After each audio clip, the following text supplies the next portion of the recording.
বাংলাদেশে একটি দেশ বিমান ঘাঁটি বানানোর প্রস্তাব দিয়েছে এবং এই দেশটি মায়ানমারের কিছু অংশ নিয়ে বাংলাদেশকে একটি খ্রিস্টান দেশ বানানোর চক্রান্ত করছে।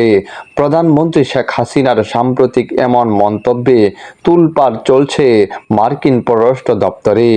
যুক্তরাষ্ট্রের স্থানীয় সময় মঙ্গলবার নিয়মিত প্রেস ব্রিফিংয়ে এ বিষয়ে সাংবাদিকদের প্রশ্নের জবাব দেন ডিপার্টমেন্ট অফ স্টেটের মুখপাত্র ম্যাথিউ মিলার। ব্রিফিংয়ে উঠে আসে নোবেলজয়ী ডক্টর মোহাম্মদ ইউনূসের বিরুদ্ধে সরকারের মামলার প্রসঙ্গ। নিয়মিত বৈঠকে মার্কিন পররাষ্ট্র দপ্তরের মুখপাত্র ম্যাথিউ মিলারের কাছে মুশফিকুল ফজল আনসারী নামে এক সাংবাদিক জানতে চান, সম্প্রতি বাংলাদেশের ক্ষমতাসীন প্রধানমন্ত্রী শেখ হাসিনা দাবি করেছেন যে একজন শ্বেতাঙ্গ ব্যক্তি তাকে প্রস্তাব দিয়েছিলেন একটি বিদেশি রাষ্ট্রকে এখানে বিমান ঘাঁটি স্থাপনের অনুমতি দিলে তিনি কোনো চাপ ছাড়াই ক্ষমতায় থাকতে পারবেন। শেখ হাসিনা আরও উল্লেখ করেন, বাংলাদেশকে আরেকটি পূর্ব তিমুরে পরিণত করার এবং বঙ্গোপসাগরে ঘাঁটি তৈরি করে বাংলাদেশ ও মায়ানমারের অংশ নিয়ে একটি খ্রিস্টান দেশ বানানোর ষড়যন্ত্র চলছে। শেখ হাসিনার এসব অভিযোগের তীর কি যুক্তরাষ্ট্রের দিকেই ছুঁড়েছেন? কেননা বাংলাদেশে একটি অবাধ ও সুষ্ঠু নির্বাচন আয়োজন, আইনের শাসন এবং দুর্নীতি দমন নিয়ে অব্যাহতভাবে আহ্বান জানিয়ে আসছিলেন আপনারা।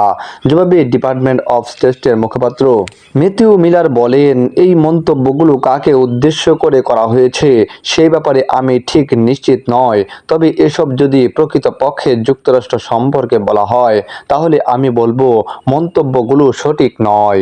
মার্কিন পররাষ্ট্র দপ্তরের মুখপাত্রের কাছে ওই সাংবাদিক আরেকটি প্রশ্ন করেন, নোবেলজয়ী ডক্টর মোহাম্মদ ইউনূসের বিরুদ্ধে চলমান মামলা প্রসঙ্গে। যুক্তরাষ্ট্র প্রবাসী ওই সাংবাদিকের প্রশ্নটি ছিল, রোববার আদালত কক্ষের ভিতরে আসামিদের অন্ধকার ও লোহার খাঁচার মতো ঘরে প্রবেশ করে নোবেলবিজয়ী অধ্যাপক মোহাম্মদ ইউনূস বলেছিলেন তিনি তার অভিশপ্ত জীবনের সবচেয়ে খারাপ পর্যায়ে রয়েছেন।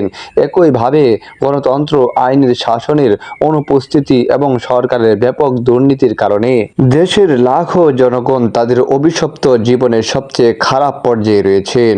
আমরা দেখেছি যুক্তরাষ্ট্র সম্প্রতি সাবেক সেনাপ্রধান ও পুলিশ প্রধানের বিরুদ্ধে বেশ কিছু নিষেধাজ্ঞা ও ভিসা বিধিনিষেধ আরোপ করেছেন।